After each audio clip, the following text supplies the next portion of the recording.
the homeless and the drug addicts and the drug dealers ran the place, and she didn't have a car, and so they lived in the trailer park behind the laundromat. Excuse me. And they had no choice but to go to that laundromat because they didn't have transportation. And they had had a lot of really bad situations with her and her kids at this laundromat, but she had no choice to keep coming back. And she said, "You've changed our lives. Thank you for fixing up our laundromat."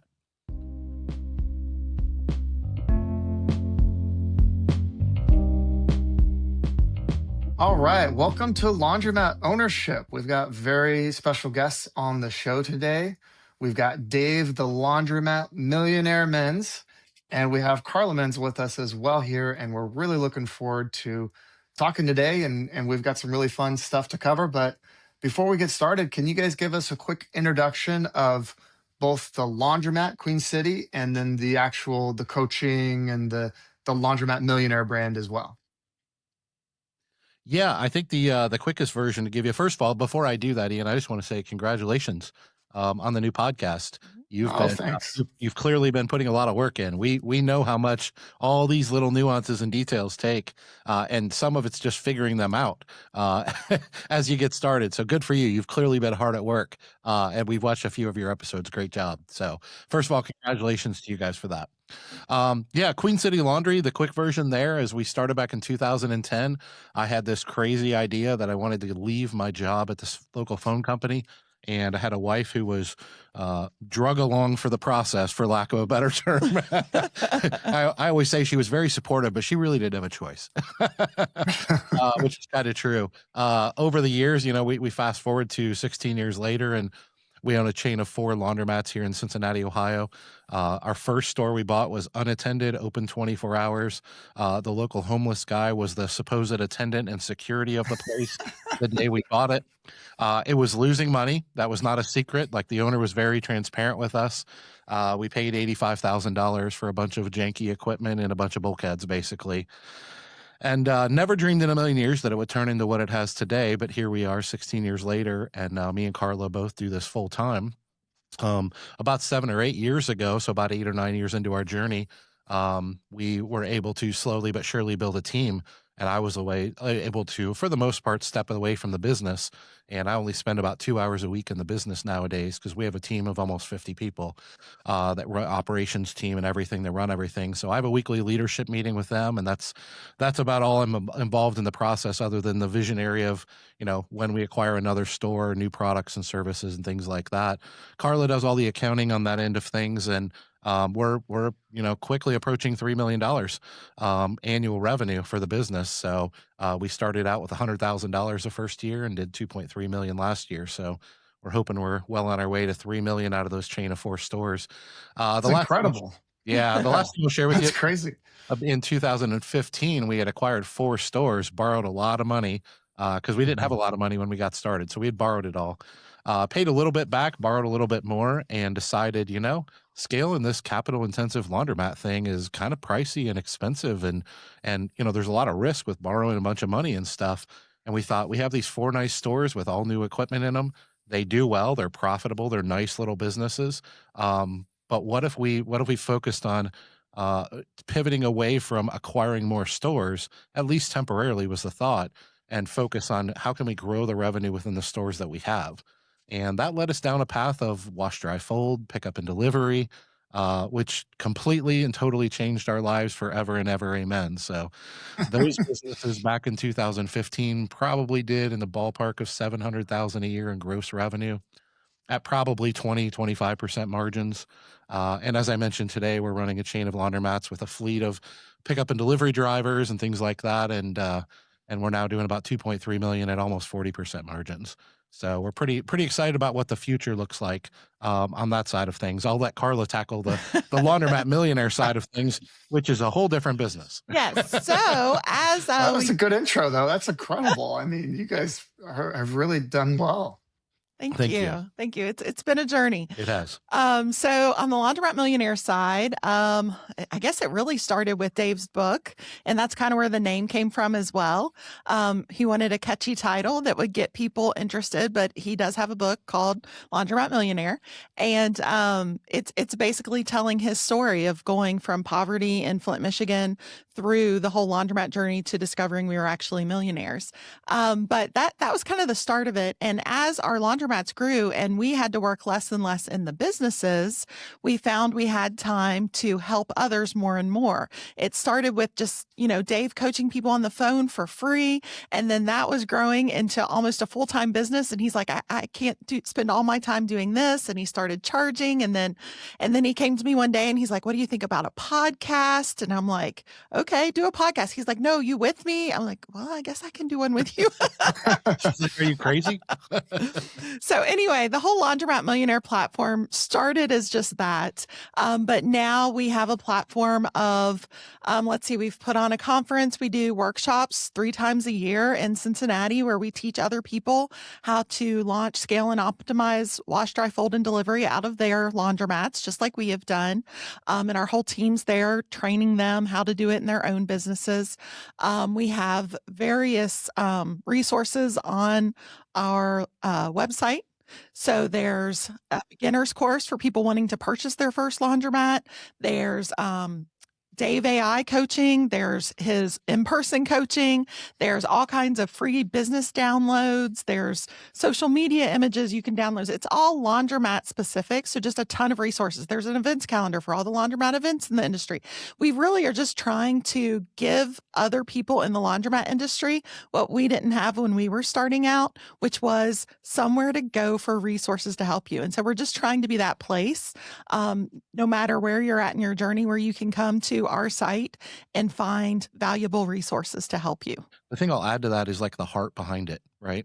As she mentioned, she touched on it real briefly, but when we got in the laundromat business back in 2010, there weren't really any good resources out there for the industry.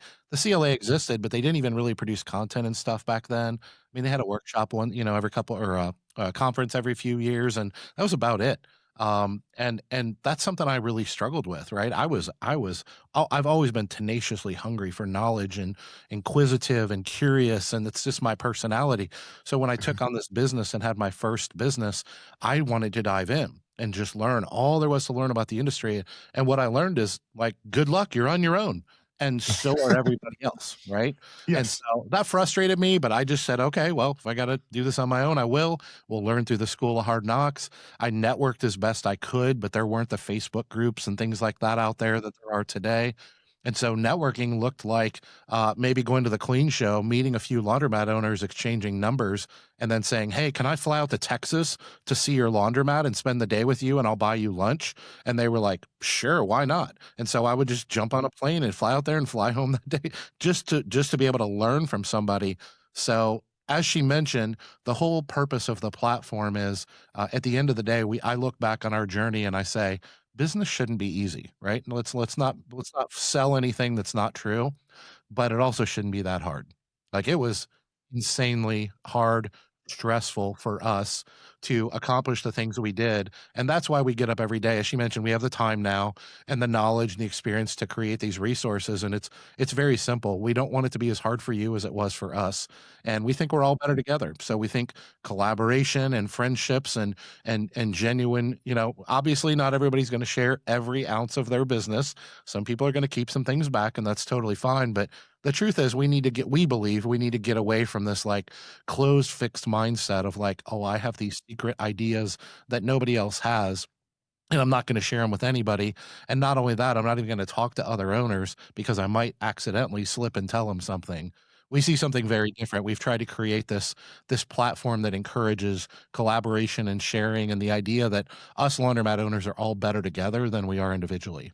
And so that's really the heart behind why we've driven this platform the way we have. I was actually going to chime in and say the exact same thing, that like 10 years ago, it was just not like this. There's so much more content, so much more community, so much more information available.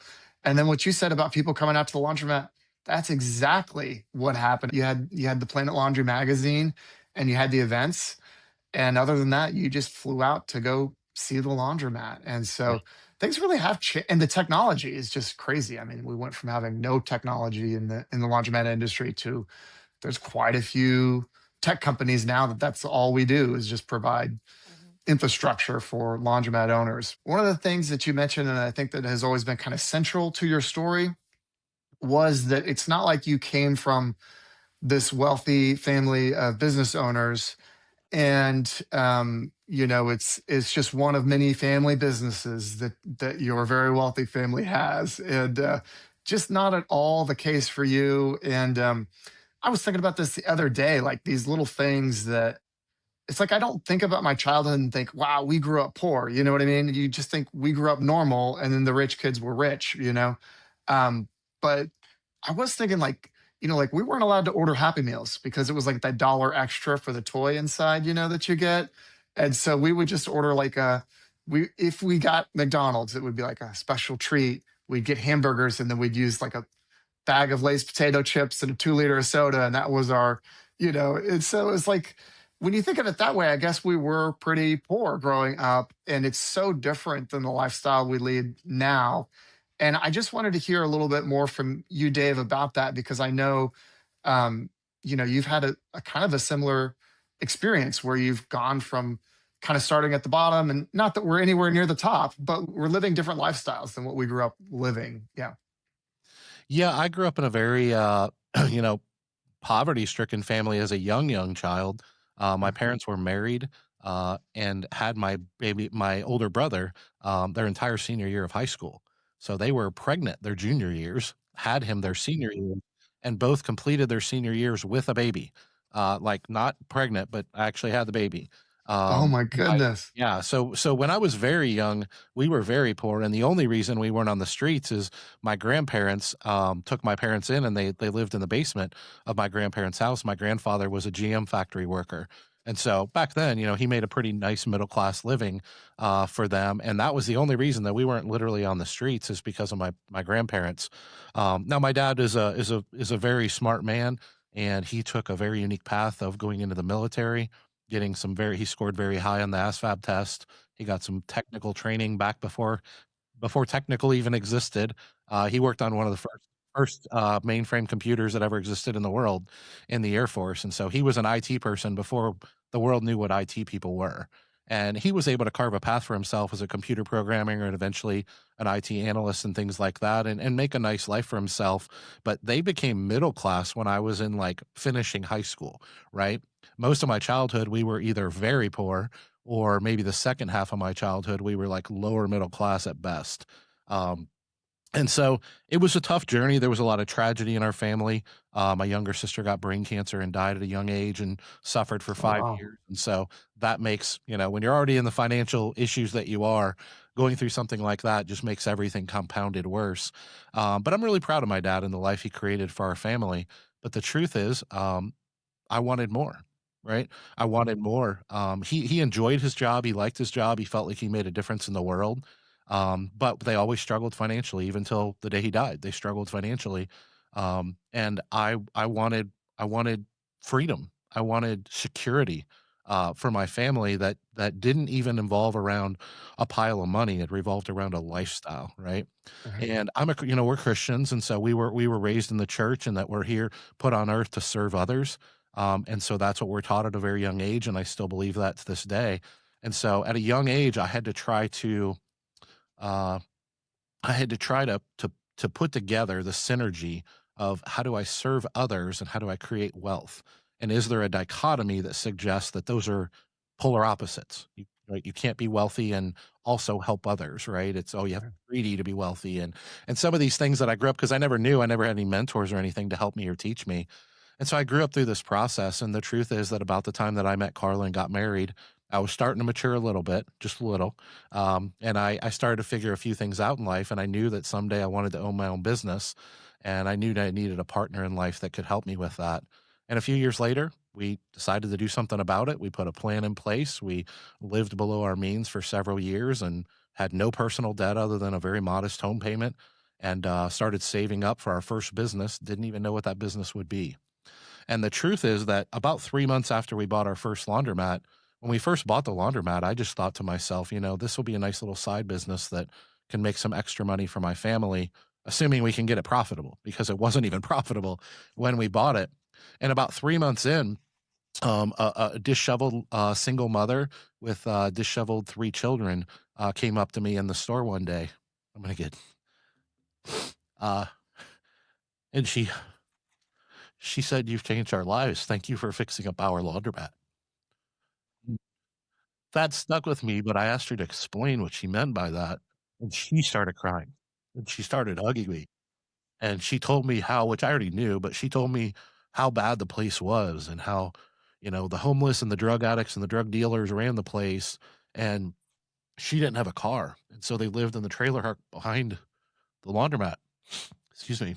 And, they had no choice but to go to that laundromat because they didn't have transportation.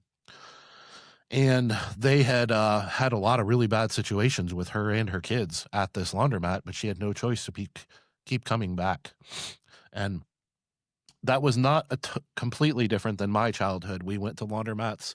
There were some laundromats. We were never in that bad a shape, but we went to laundromats where we were mistreated and spoke down to by the owners as if they were better than us. And this kind of burns those things into your psyche as a young kid. And so at that point, I realized God had given me a path to create freedom and financial wealth and independence for my family through servitude.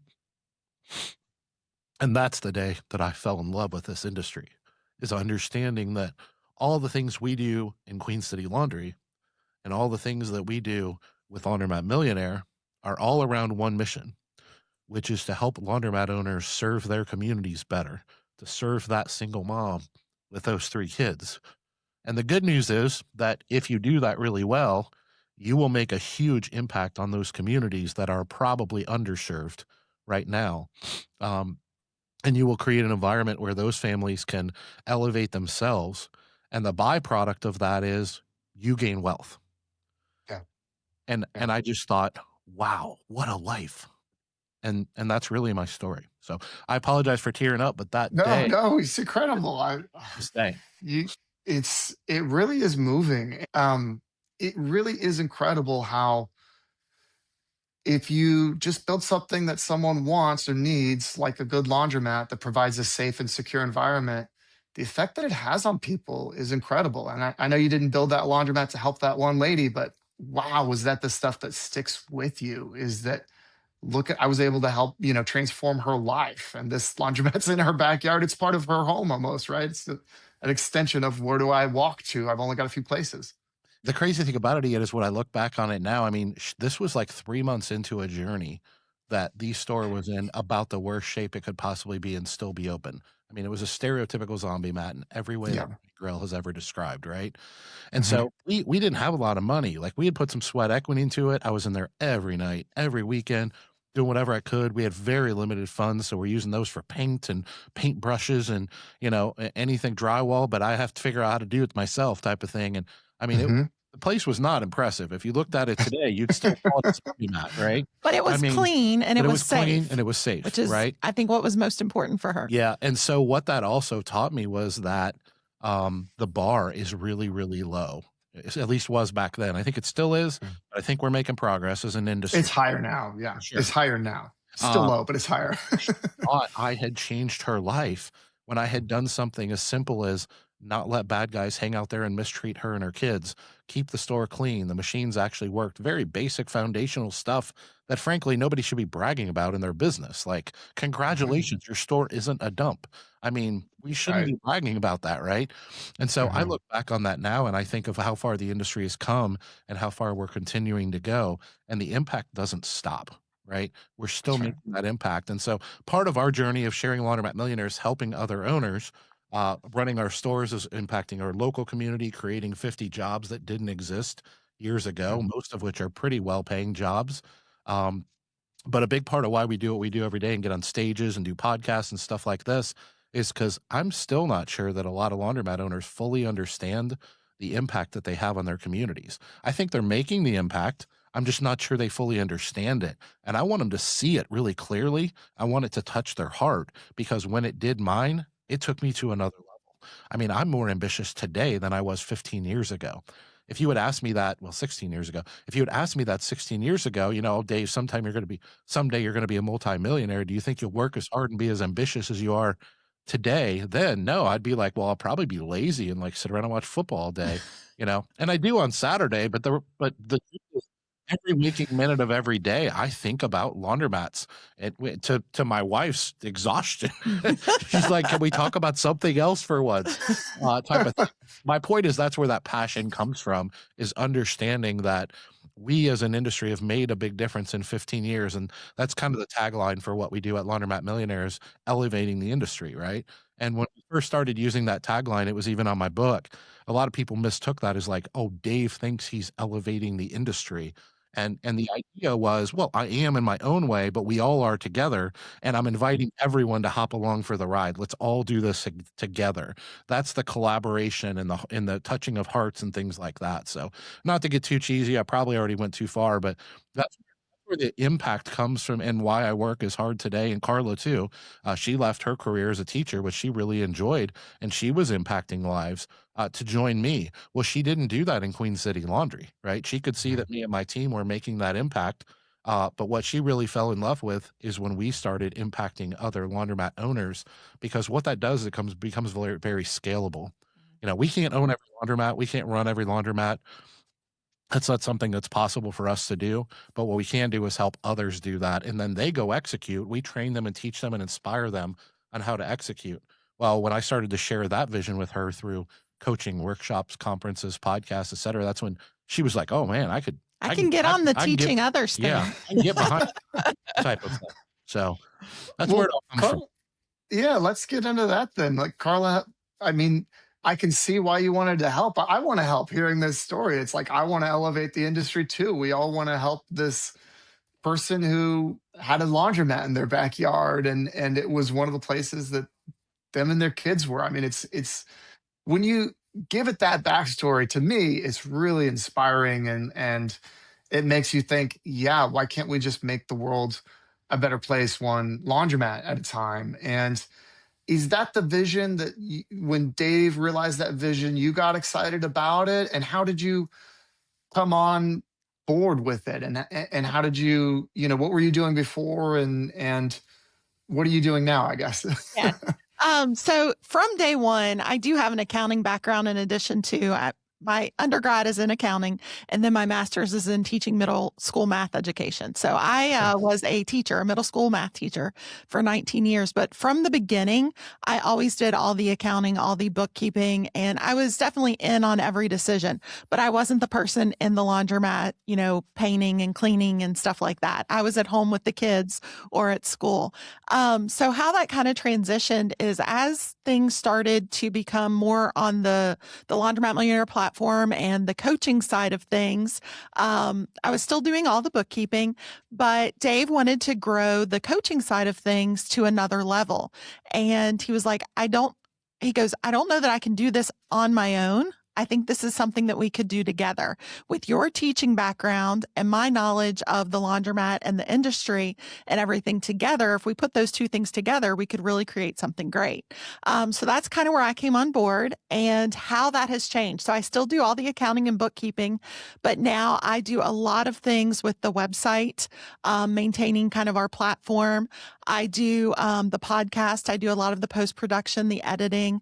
I do a lot of for our speeches and for our workshops and all that kind of stuff. I do a lot of the organizing of the data. He has a lot of the data in his head, and I help compile it, organize it into lessons for the people that come and visit, and lessons for like our online program that we have for beginners. So a lot of it's taking my experience as a teacher. He's more the one with the knowledge. I'm definitely getting there as I learn more and more all the time, but he has more of the knowledge. I'm more the one who synthesizes things to help others learn it as well, if that makes sense. That's so cool. You guys are a power couple. She It's so cool. Get anywhere near the credit she deserves. This platform would have never got off the ground I mean, it would have just been me around here just rambling about laundromats all day.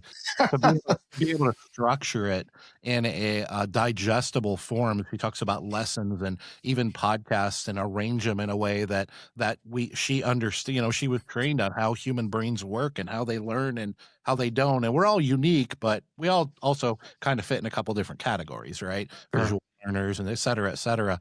And she understands those things, and she's been able to teach me a lot of those things, or at least help me understand them enough to understand what she's doing. So she doesn't get enough credit. She deserves more credit than me. I just had an idea and a heart. That was all I had. She's the brains behind this operation. So there's no doubt about it. I knew it would be better with her, and she's my best friend. So of course I just wanted to travel this journey that I was so passionate about with her.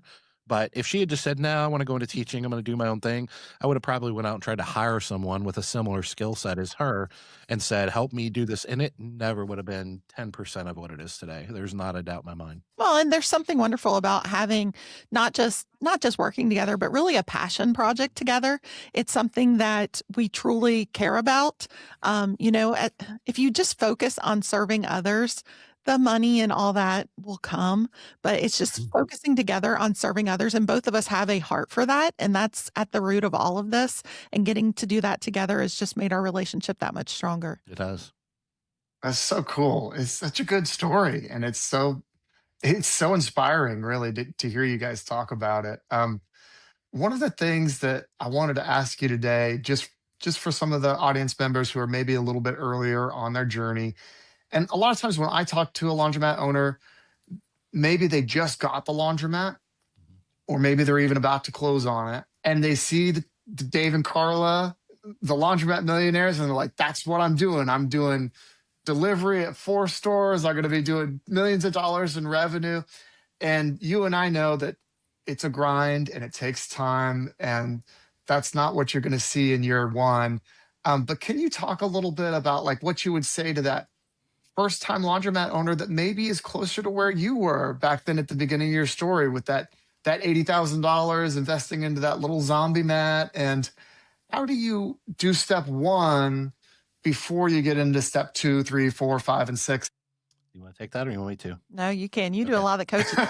Yeah. So the first thing is, I mean, obviously we've traveled our journey, which is unique, but over the last 7 years, I estimate I've coached over 300 people. About fif- Wow. about that's with just one-on-one. That's not workshops and other things. And about 50% of them are newbies, right? They're not in the industry when I meet them. And the first thing that I help them with is acquisition or building and designing a laundromat, something depending on their path. The two things that I start right out the gate is I explain to people that your capital position and the amount of time and energy that you have to devote to this will make a monstrous difference. So, for example, we had no money, and I had a full-time job, and we had 3 babies at home, one of which was 3 weeks old the day we closed. She was on maternity leave when we closed on our first laundromat. See what I mean by Um, I was at home with the kids? Yes, she was. Wow. We had a toddler and a 10-year-old, right? So Wow. that's the situation you're in. It's going to be like you can work yourself to the bone. And I did. I worked 100 hours a week. She was basically a single mom for 4 years, right? And we were both sacrificing in our own ways, sometimes sacrificing in ways we can't get back. Like I can't get my baby's childhood back. I mean, I basically worked the first 4 years of his life. Luckily, he doesn't really remember it. But I remember, I know I miss those things. So that's part of it is like, where's your starting point? Obviously, you know this, Ian, but we are attracting more and more sophisticated business people to our Yes. industry every day. Sometimes they have wealth, sometimes they don't. But if you have tremendous wealth and you have tremendous business acumen, I tell people on a regular basis, if you'll put the effort into it, you'll go from the bottom of the industry to the top of the industry in about 2 years. Like you will be Mhm. one of the leaders of this industry within 2 years. And we see it every day. It happens all the time. And so a lot of it is start where you are, but have some context of what's reasonable to expect given your Mhm. situation, right? If you're in Yep. Dave's situation, that's one side of the pendulum. If you're in this situation I just described, that's the other Mhm. end of the pendulum. Another thing I tell people just for a little bit of inspiration is there's more resources and material out there than ever before. That's a Mhm. good thing. Now, hopefully 10 years from now, there's more than today, but there's more than there's ever been in the history of our industry. Dive into that. But Yeah. Be aware, it's I not was all just good. that's where I was that's actually where I was going next. The next thing I tell them is that's a big thing, that's a good thing and a bad thing, because there's a Mhm. lot of garbage content out there. There's a lot of just complete and utter nonsense. And those people are getting Mhm. clicks and they're making money. You know, it's edutainment, right? And they're Yeah, they're cat videos, for lack of a better term, you know, coin collection, stuff like that. I mean, it's people like that. clickbait. Yeah. Yeah, people Mhm. like that stuff, but it doesn't make it educational. And No. sometimes we have a lot of people producing content like this that have owned a laundromat for a year, and they might be very genuine about trying to help people. But the truth is, like, if I would have put out content a year into my journey, nobody should have been listening to that, right? And I'm not speaking for anyone else. I'm just saying what I caution them on, exactly what Carla was pointing out, is not all content is the same. And so try to Mhm. find couple good platforms, or make a couple good relationships, and let that drive you. You don't need to consume all content out there. You need to find a couple platforms that'll have a little bit of a diversity of offering and information and opinions, right? And then once you find those solid platforms, then dig into those platforms and consume everything that they have, and you will probably find along the way. We're a perfect example, as you were on our podcast a few months ago, right? Or a few weeks ago. Mhm. Um, and that's a perfect example of, now you're launching your own platform. You've had the software and all that, but you're launching your own podcast now, right? Well, they're going to come to our platform. They're going to consume our content. They're going to find out about Ian, and, oh, he launched a podcast, right? And Mhm. a lot of these things go together. Like, if I didn't respect you and think you were a good person, a salt of the earth person, a wise person, a good business owner, I wouldn't have invited you on my podcast. I wouldn't have put you out there to the industry, right? How quickly can you expect to move and grow? Well, tell me your business acumen, right? I coach people all the time that are newbies in the industry, and I'm telling you, the day I talk to them, they know 10 times more about business than I do. I just know more Wow. about the laundry industry than them. These people are way more successful and way smarter than me. And they come to me and they say, "Hey, we need you to fill in that 30 to 40% gap that we don't know about." I estimate about 50 to 60% of all business is transferable from industry to industry, Mhm. but there's that 30 to 40% that isn't transferable. It's very nuanced and very unique. And these people are smart enough to recognize that and understand it from day one. And so they'll Yeah. go to people like content creators like us, and they'll hire us for coaching, and they'll come to the workshops. And the funny thing is, there's always this dichotomy between people that have never owned a business, that think that, our podcast, for example, is a way to make money or something like that. And, they castigate us for charging for coaching and charging for workshops and things like that. The interesting thing I find is the people I was just describing a minute ago, they always tell me I'm not charging enough. They come to our workshop, Mhm. they're like, "You should be charging 3 times this," but we have people out Wow. there Yeah. saying, "Why would you ever pay $4,000 to go to a workshop?" And these Mhm. people who are worth hundreds of millions of dollars and started at the bottom of their industry in blacktopping or whatever, they're like, "Oh, this is a no-brainer. Like, this will fast forward me 2 years in the industry in 2 days," right? Type of thing. Right. So not When every is your next workshop? Because I've been seeing something. Didn't you have one coming up? We we do do. March 17th and 18th. Yep. And we Great. offer 3 a year. So we also have one in July and one in November of this year. Yeah, we do. We Good. try to do Okay. 3 a year. This is number 13. So we've been doing them for a little over 4 years now. And as she mentioned earlier, those are just 2-day intensive workshops, specifically around pickup and delivery and wash, dry, fold, how to launch it, how to scale it, and how to optimize it at an elite level. But yeah, just examples of things like that. So I'm rambling a little bit. I should probably let Carla talk. No, no. That's a big part of the foundation of where we get started with it. And then, what is your potential? How quickly can I do this and do that? My answer to every question is always the same, Carla. It It depends. depends. It depends. Right. I need more information, right? And so, Yeah. but the foundation of everything, no matter how wealthy you are, no matter how great your business acumen is very simple. Are the laws of supply and demand in your favor or not? Right? So Mhm. if you're in there are some what I call sub markets, which are these 4 to 5 mile trade areas, right? For a retail laundromat, there are some sub markets that are oversaturated, right? Mhm. Relative to the Mhm. amount of population they have too many great laundromats, right? Yeah. What a great problem for our industry to have. I was just, we didn't have that 10 years ago. We did not have that. That I was aware of. Hardly anywhere, yes. Yeah. We are Mhm. starting to see that in some places. I still think it's very rare personally, but we are starting to see that. You don't wanna go in an oversaturated market, right? I don't care how Mhm. good you are, you're not like, they got there first, they have a customer base, Yeah. they're good at what they do, you're not gonna steal them away.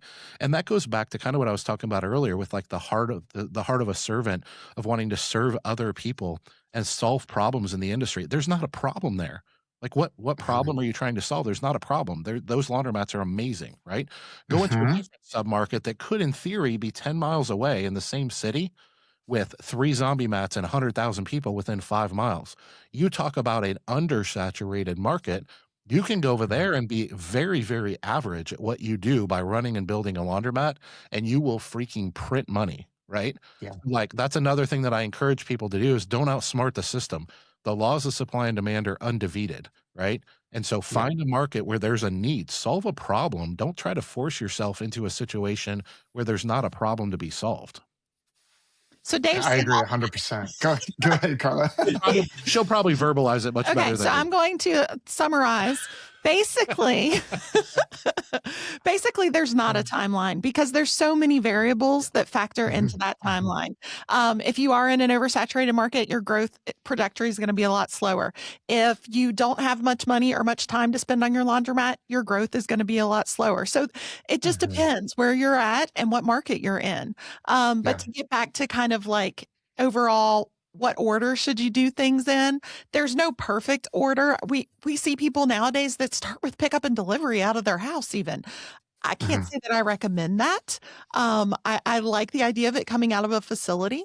But ideally with a laundromat, I would say start with self-serve, master one thing, and then move on to the next thing. So start with self-serve, get that running smoothly, get your attendants, understanding their job there, serving customers, add some wash, dry, fold, just at the counter, add that service. And then once you've gotten them to where they understand how to process the laundry, how to serve customers through that, add some pickup and delivery. I mean, I think that's the logical order to do things in, because you're basically taking your employees. I think the hardest part of any business is the people management, to be honest. It's managing your staff, finding good employees, reliable employees that do a good job, and then keeping them. And I think moving in that direction, first, they just have to focus on that self-serve customer, and then you're adding some wash, dry, fold to them. You're basically increasing their responsibilities as you move to each level, if that makes sense, Yep. and adding more staff. You yourself are starting with, maybe 1 or 2 attendants. Then moving up to you add wash, dry, fold, you're going to have to add some more attendants. You add pickup and delivery, you're going to be having to add some laundry processors and more people. So it's also a good trajectory of growth for you as the manager, learning to manage people, if you move in that direction. Yeah, I couldn't agree more. Go ahead, Dave. 100%. The only thing I was going to add to that is one of the things that I see a lot, I believe is a lot of problems in this industry. And by the way, I was guilty of 100% of this, is seeing people trying to scale when they haven't actually executed at a high level. Now, there's no such thing as perfection, right? But there is such thing as excellence, right? I think it was like Tom Landry or some famous football player said, set your standards as at perfection, knowing you'll never meet them, and be willing to settle for excellence, right? There's a quote in there somewhere, but you get the idea. So one of the things I see people doing is they buy an old rundown, let's take our story. This is literally what I did. This is what I did say not to do, by the way. I bought a laundromat that was a complete and utter dump. I poured my heart and soul into it and every penny that I had. And within 4 or 5 months, it was profitable. Wasn't making a lot of money, but it was making a little bit. Within a year, it was doing pretty well, at least relative for what we thought, like making more money than we really ever thought it would, right? But it was still very, very average. Definitely in the higher end zombie bat category. It was 24 hours. I was hanging off telephone poles. So, I mean, people were still coming in there and doing whatever they wanted to do. There's no sheriff in town and things like that. And I decided, I should have 6 more of these tomorrow, right? And so literally year 1, we acquired a second zombie mat that was closed to the public. So I guess it technically was dead. It wasn't even a zombie mat. And we retooled that and borrowed every penny for it, including maxing out our credit cards and crazy high leverage situation, right? That I wouldn't recommend doing. Now it worked out for us, but I wouldn't recommend doing it. A couple years later, we acquired a third store and we still had a lot of debt from the first 2. A year after that, we acquired a 4th store and we still had a lot of debt from the first 3. And the truth is that our operations were better than when we bought all of these for sure, but we weren't ready to scale, And so there's a fine line between being good enough to scale and perfection, right? And I use that target as excellence, executed at a high level, right? And so I see a lot of people that get into the industry and they might even have a lot of money and build a beautiful store. And before they even finish the first store, they're building 6 more. And it's like, well, Yeah. you've literally never run a laundromat in your life. I mean, this place is gorgeous. You're spending a Mhm. lot of money and a lot of resources. And yes, you've hired a coach. And yes, I'm helping you through this process. But like, I can only help you so much 1 hour at a time, right? I mean, Yes. there's eventually you got to flex those muscles. You got to go to the gym and work out if you want your muscles to grow. And I see a lot of people just moving too fast. So that's kind of what Mhm. Carla was talking about with the, get the first things first and, what's your why and all these different things. Get those processes, but there's also a fine line between like paralysis analysis. Now, all Yeah. that being said, I'll also throw a caveat out there that there is the other side of the industry, which is people that go too slow, right? Mhm. They Mhm. I have to have one store and I have to have it for 5.6 years and it has to do 80% margins and 2.3 million. And if it doesn't, Mhm. failure and I can't build another store or I can't lock, wash, dry, fold. I'm still unattended because I don't know how to manage people. Well, you're not going to learn if you don't practice it, right? That's the other side of the equation is there is Mhm. that paralysis analysis of moving too slowly. I've actually heard people at conferences when asked questions like this, I've heard answers from people that I really respect, and they'll tell people, "Oh, you should own one laundromat for 5 years before you think about a second one." And I'm like, "Man, there's Mhm. an awful lot of independents in there, right? Awful lot Mhm. in there." I have coaching clients that build more than one store at a time, and I can tell you they're going to be successful because they're Yeah. wildly successful in other industries. Pickup Mhm. and delivery. The thing I tell people all the time is, pickup and delivery is its own animal, right? It's Mhm. almost a completely separate business in a lot of ways, but there's also a lot of synergies and complementary pieces between a self-serve laundromat, a drop-off laundry, and a pickup and delivery.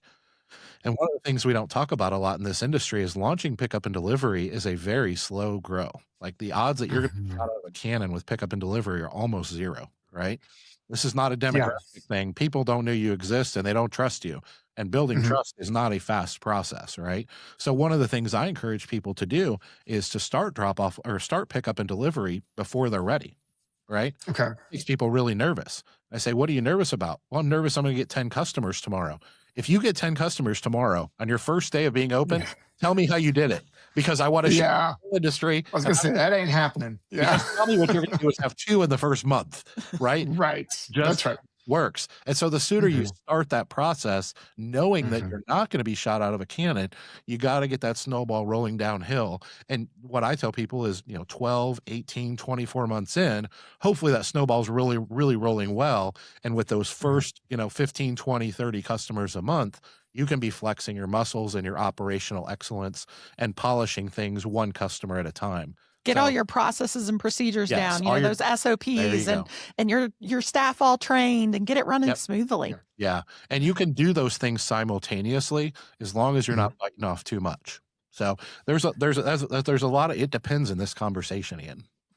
Yeah, but I think you've done a good job exploring it, and also I think some of the takeaways there are pretty strong. Which is one of them is learn by doing. Right? I mean, that's something that um, I'm always preaching that as well. I think getting back to the kind of the conversation that prompted the question, which is, hey, I want to do these 6 things and I want to do them all tomorrow.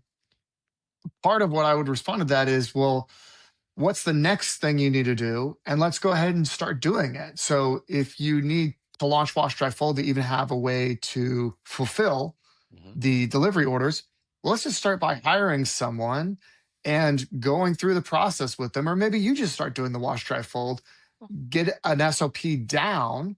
And I'm not saying do it for a year, I'm saying do it for a week. And that way you actually know what it's like. And then get the SOP down and then train someone, right? And then maybe once you get enough demand, you train a second person. And I agree with launching delivery. That's another thing. People tend to think that it's going to grow faster than it does. And again, I would second what you say, which is like, you're going to launch delivery, no one's going to care. Like, you know what I mean? You've got that one person who asked you about it 2 weeks ago. I understand that. We all have that one person, but that person is not indicative of I'm Yeah, going to launch delivery and then the floodgates are going to open, yeah, because a lot of what we got when we first launched delivery is, and to be honest, we still get it, is pushback on the price. Sometimes, the people that will come to you. So, we talk about customer acquisition costs. if you pay for a customer to come to you and you buy an ad or something, that a lot of times can be a higher quality customer Mhm. than one that like, and I'll give you an example, a real life example. I keep on getting a call, and I think he's called me from 10 different places, or he's had like 10 different employees call me. And the call is always the same call. Yeah, I need an estimate on a bunch of rags for a mechanic shop. I need you guys to come pick them up and wash them and deliver them. And it's like, we don't want to do that. There is no amount of money that is worth burning our laundromat down for like taking in all the stuff that's just going to be coated in oils. And it's like, just buy new rags, dude. It's going to be cheaper than us doing that for you. And also, we're not going to do it at any price. Mhm. But that's an example of those are the kind of people that are going to call as soon as you launch delivery. They're going to be customers that you actually should have the wisdom to turn down. And some of the other ones that we didn't have the wisdom to turn down, talking about the kind of lessons we learned the hard way, is customers that we said $2.49 a pound, but what they heard was $2.49, or you know what I mean? And so then when the laundry's ready and it's 200 pounds of laundry, Mhm. and it's $249, or even we've gotten to where we call them now, if it's going to be a large amount like that and it's a residential customer, because commercial customers, they don't care if it's $249. That's fine. You're taking a problem off their plate, and they have the revenue to pay for it. But for a residential customer and they've never done it before, if you call them, and we've had this happen where we call them, we're like, it's going to be $249 to wash 100 pounds of laundry that you had us pick up. Just wanted to double check with you before we charge it to the card. Mhm. What are you talking about? $249? There's no way. And they just like can't wrap their heads around it. And it can't be happenstance, or at least in my mind, it can't be happenstance that um, those were some of our first customers that came in delivery.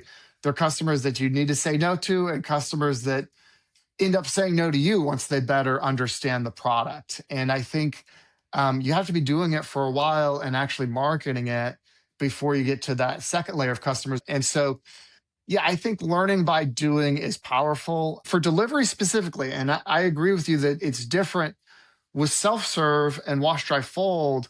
I think there's some demand built into the market there. Hopefully. They will see the laundromat, they will stop in, they will do their laundry, or they will say, hey, can you do my laundry? Yep. But with pickup and delivery, no one's gonna. I've not had many people stop into any of our laundromats and say, "Hey, can you guys do pickup and delivery?" Like they pretty much find you online or via the phone. They call you. But also, capital is not insignificant. It is. It does move the needle. Oh, And yeah. if you have a lot of capital, man, can you accelerate? Mhm. When Brian and I took over Liberty Laundry, one of the first things we did was just put in new machines. We put in the card systems because the card systems that were there were breaking down and having problems. So capital is not insignificant. I think capital helps you accelerate. But even without capital, you can still make the laundromat nicer and paint it and make it safer. And I mean, that is one of the most important pieces to being successful in the laundromat industry is it nice? Is it safe? Do people like going there? Mhm. And if the answer is yes, you're going to do well. If the answer is no, you can still be a laundromat owner and you can still get by. But that doesn't mean you're going to be doing hundreds of thousands of dollars worth of profit in that location. And in fact, those are typically the laundromats that they just don't make that much money. Those people don't become very wealthy very quickly, and they might still become wealthy. I'm not saying you can't do it that way, but I think for you and I, that's not the kind of store that we want to own and operate and Well, deal Well, with. Because those yeah, go stores ahead. might be able to make money in the short term, but all it takes Mhm. is another laundromat coming into town that is clean and safe and well run and all the things that you're not, and you're gonna That's get right, run out of town. So, and that's happening so much faster now. Yeah. one of the things that I really kind of beat like a dead horse in my book, and I'm really glad that I did, is the term delayed gratification. Because one thing I didn't ever want to do is try to convince someone, buy a laundromat and in a year you're going to be a millionaire, right? That wasn't the Mhm. story. Now that's a story some Yeah. people hear when they hear the word Right. Right. millionaire. That's not the story. Like, you're not paying attention to what happened here, right? The truth Mhm. is that we both worked our full-time jobs. That's how we Mhm. supported our family for 5 years after owning the laundromat.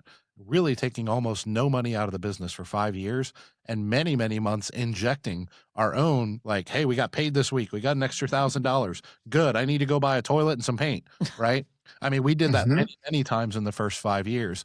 And so not Yeah. too many people will work as hard as Carla and I did, her at home and at her career, me at my career and at the stores, and delay gratification for 5 years. I mean, I worked 90 to 100 hours a week. Most people work 90 to 100 hours a week. They want overtime, right?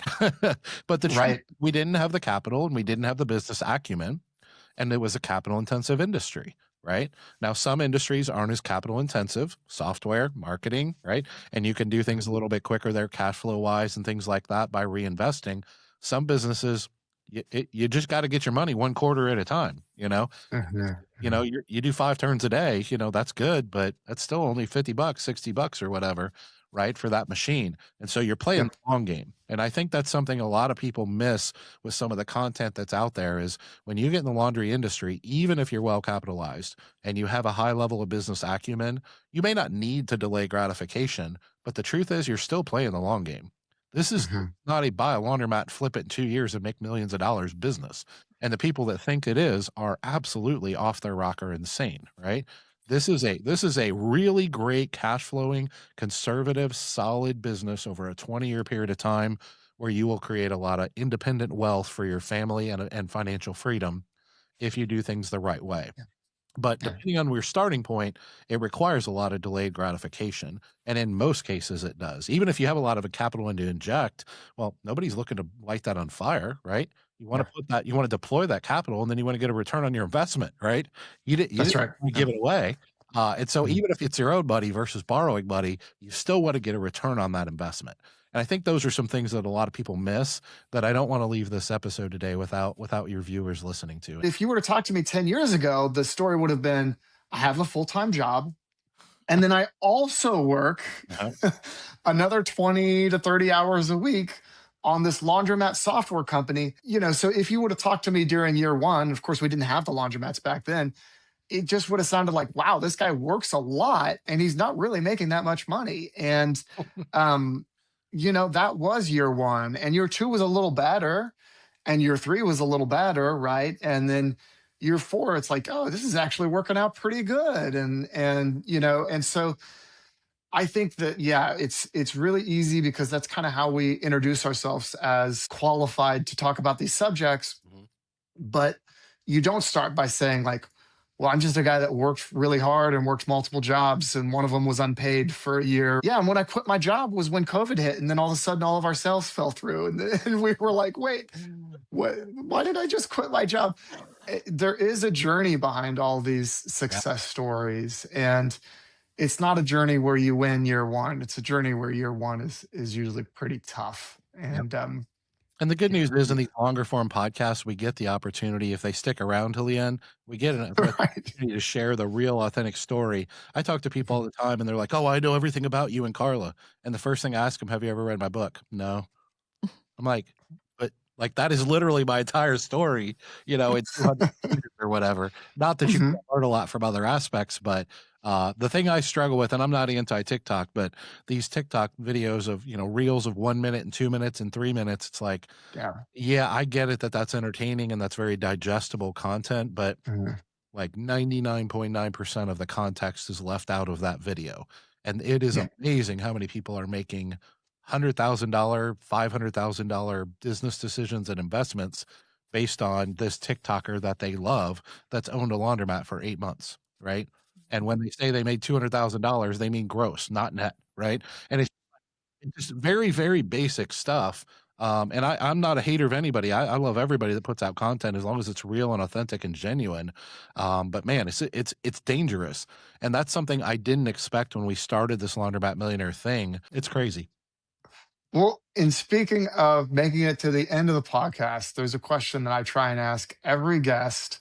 And I'm really excited to hear this answer from you guys, which is what is the craziest thing you have ever seen in a laundromat, starting from day one up until now? What's that story that just stuck with you that you just can't believe it happened? Just the wildest thing you've seen. I'll give Carla a minute. I actually have two, but they're Okay. It was not. I want to hear them both. It's not the kind. It's not the same person. Okay. We back in the beginning we had 24-hour stores, and I would wake up in the middle of the night, thinking about them because it was so new and I couldn't sleep, right? Just this anxiety. And I woke up in the middle of the night one night and pulled up my cameras at my store, and there was 2 people having sex on the top. Whoa. There was other people in there. Like, there were people doing laundry. And the people who were doing laundry, like, had to know. Like, they had to know. There's no way they didn't know. And they're just like, you would notice those kind of things. Yeah. like, walking around doing laundry. And I'm like, what am I looking at right now? What is happening here? I wasn't there. And by the time I ran up there, they probably would have been gone. But that's actually part of the reason we're not open 24 hours anymore. The other one is, which you've heard this story many times, but it actually has happened in our store too, is similarly a different store, but the middle of the night, somebody walked in there and they were a homeless person. They went in the middle of the night, no one in there. They put all their laundry in, and then they took everything off and put it in because, homeless people, this makes a little bit more sense, but it's still a little bizarre. It makes sense because they probably only have a couple pairs of clothes, right? And they're trying to wash them all for $3 or whatever in a top loader or whatever. And they were actually trying to like make their, fill up the machine, but they just sat there, just sat there in a chair, buck naked while their washer ran. Now, luckily in that case, nobody walked in. They were there by themselves. And I think that's pretty bizarre too.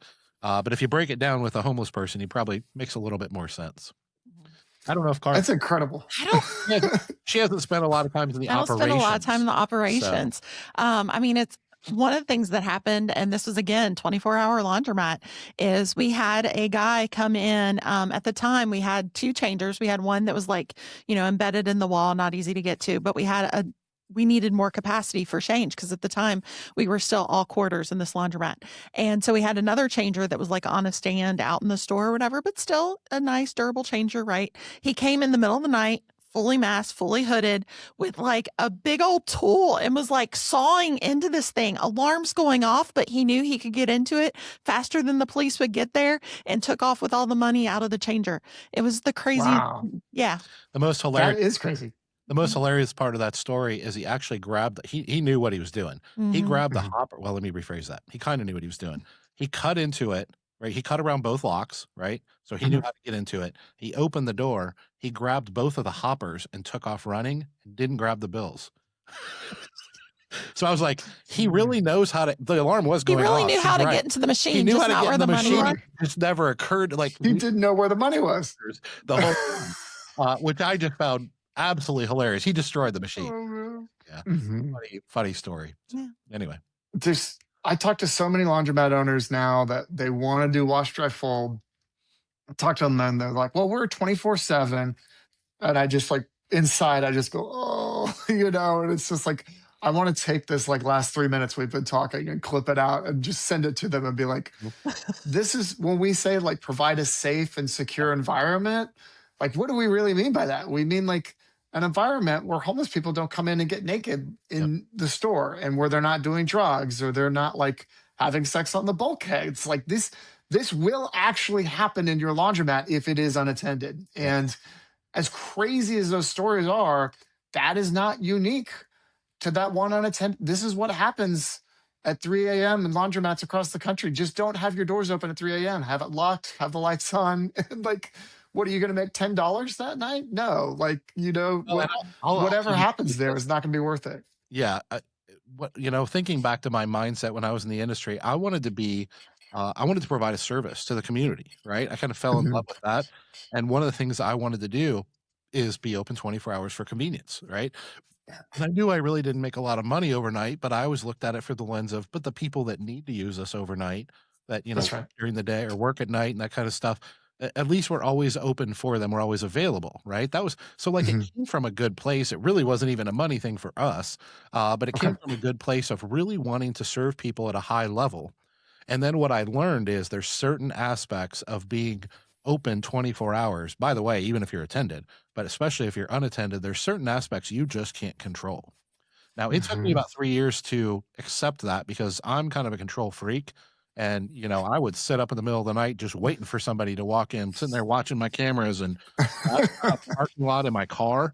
next to the gas station near my place where I can see through the window, waiting for that homeless guy who's been coming every night for 13 years, waiting for him, and bam, I'd pounce right on him. I mean, so Mhm. my last line of defense was to give up. But the truth is, whether it's people doing drugs in the bathroom, people selling drugs, people, bothering people for, making especially women feel uncomfortable, asking them for money, Yep. cigarettes or Yep. whatever, just Mhm. walking through the store in a very creepy way. And all of a sudden everybody feels very uncomfortable. Like what's about to happen, the sex stories, the break-in stories, all Mhm. of these things, the Overdoses. Had some of overdoses. We've those. we've literally Yeah. called the police I don't know how many times because somebody overdosed. They go in the bathroom, they shut the door, you can't have a camera in there, and they Mhm. they overdose and they pass out on the floor, and if somebody didn't see them go in and realize they're still in there, another customer, they would have never Yeah. called the police and that person would have died. And so Yeah. I just reached a point where I understood that even despite my stubborn tenacity, like I had to accept the fact that some of these things were there was nothing tenable about them. They were absolutely unacceptable to me. And once I had that closure, it was like, boom, we are switching. Fully attended, Mhm. no longer 24-hour stores. We do have one exception, and it's right across the street from the police station. And we really have Oh, well, that's not too bad. very, Yeah. very, very few problems there. Occasionally some Um, homeless, but the police get there the really police quick. get there and kind of run them off. That's tenable. That's an exceptional case. I'll allow that one. But Yes. for most laundromats, yeah, Yes. Very rare. I agree with you 100%. Fully attended, and don't be open 24/7. And that's just my 2 cents. But I think hopefully people listening to this will see that, like, this is not one laundromat person, one experience at one store. It's like this is just what happens if you leave it unattended overnight. You are adding risk to the business that does not need to be there. So, Yep. It but also makes the insurance more expensive. True. Like we have a separate that's right. policy for our one Yeah, location that's open 24 hours. Yep. A yep. lot of the insurance companies will not insure you if you're unattended or open 24 hours. That's right. And so we have a separate policy, and it's more expensive. So, Mhm, another mhm. reason. Yep. I, you're preaching to the choir here. I'm 100%. I agree, and that's what I always tell people: is it's more expensive from the insurance, and like it's not like your rush hour is at 3 a.m. There's no way. You know what I mean? Maybe one laundromat in the U.S. has a rush hour at 3 a.m. Yeah. and it's by some overnight factory or something Right. like that. But Right. every other laundromat owner, like, Yeah. you're not going to have a lot of traffic at 3 a.m. anyway. So you're not, it's not a substantial amount of revenue, but it's almost like the majority of your risk and your um, trouble, your headache, right? So Headaches and um, problems went to almost zero. And when we went fully attended, added that's right. layers of management in place, and stopped being open 24 hours. It was like running a whole different business. But we have less humorous stories. That's true. Yep. That is so true. I'm telling you stories that are 10 years old. Well, that's like Kid Barrett, right? Is always like, I don't want to do the whole like, fully attended. And he's like, I like the craziness of being unattended and having these people. And it's like, Welcome to him. I guess if that, yeah, it does make for better stories. I will give Yes. you that. And so he does have a point there. But yeah, for us, I think the fully attended way was the better path for us, for sure. So I want to give you guys a chance to tell people how to discover you. I know I've been listening to the Laundromat Millionaire podcast for a while, and I know that's on Spotify and Apple and YouTube as well. Mhm. But where would they find out more and kind of follow you guys and get to know more about you? So we are obviously you can go to our website, laundromatmillionaire.com. From there, you can find all kinds of resources. If you go to the education tab, you can find a lot of our courses and workshops and coaching and all that kind of stuff. There's our services tab, lets you know what kind of services we use and recommend. It also has links to, we do own a marketing company, Laundry Boost, if you're looking for laundromat marketing. And also we have the laundromat insurance program if you're looking to insure your laundromat. So there's a lot of resources on our website. We're also all over social media. So we have Dave's very active on Facebook and LinkedIn. He also has a Facebook group for owners if you'd like to That's join right. that. We're also on Instagram and TikTok and is there anything X. Dave's pretty active on X too. Am I forgetting anything, Dave? Nope. You got it all. We're almost 8,000 laundromat owners in there. So it's a pretty good community, and it's totally free. The podcast, totally free. My book, very reasonably priced. You can find that book anywhere books are sold. You can buy it on our website. You can buy it in bookstores. You can buy it on Amazon. You can buy it in other countries. For those of you listening in other countries, we've sold at least one copy in 26 different countries, which is kind of crazy. Just one book, but somebody in Germany's reading my book. I'm like, I don't know why. But yeah, she mentioned it earlier, and I'll leave you with this, Ian. We try to produce, we know that not everybody can afford coaching and workshops, and the truth is we don't have enough room for everybody anyways, very limited capacity there. And we try to help people at that level that want to invest at that level and are ready for that level. But the truth is we know that's not most people. So we have like a membership community with a Dave AI that can coach you and train you through our AI chatbot that we trained. And we have monthly group coaching calls, which are less expensive in our community than one-on-one coaching You can calls. be a community member for $40 a month. So it's very reasonable. Yep. And you can jump into that and have conversations with 20 or 30 other laundromat owners and us. And then we have the free resources like the podcast and the Facebook group. And we have a newsletter that we put out every other week that's completely for free. And it's me writing it based on different topics and what's happening in the industry and different things we've done. So once again, we try to create different segments of content and categories. We want to help everybody as much as we can. We have a lot of free information out there to help you. And as you start to graduate, maybe you can get a membership and do some AI coaching and things like that. And once you reach a certain level and you can afford it, we have the other levels of service out there too. And that's kind of the vision behind the whole platform, is that we're helping everybody, hopefully everybody in a little way. And some people we're helping very, very in depth. I was going to mention too, on our online store, we have a lot of free business downloads as well. And even more, if you're a member, there's even more that becomes free, but there's a lot of letter of intent and business plan templates and a lot of free formas, things like that. And they're totally free. Just hop on the website, go to the resources page and download them, and they're yours totally for free. Go to the store, the online store. I'm sorry. Can you tell she built it? I build the website, obviously. I can tell she's holding it all together here. But Ian, thank you for the opportunity. Thanks for inviting us. Thanks for, letting us promote our platform and our podcast and everything that we do. Proud of you guys, and keep killing it. Anything we can ever do to help you guys out, don't hesitate to reach out. Thank you, Dave. I really appreciate that. And thanks to everyone who tuned in today. We'll see you later.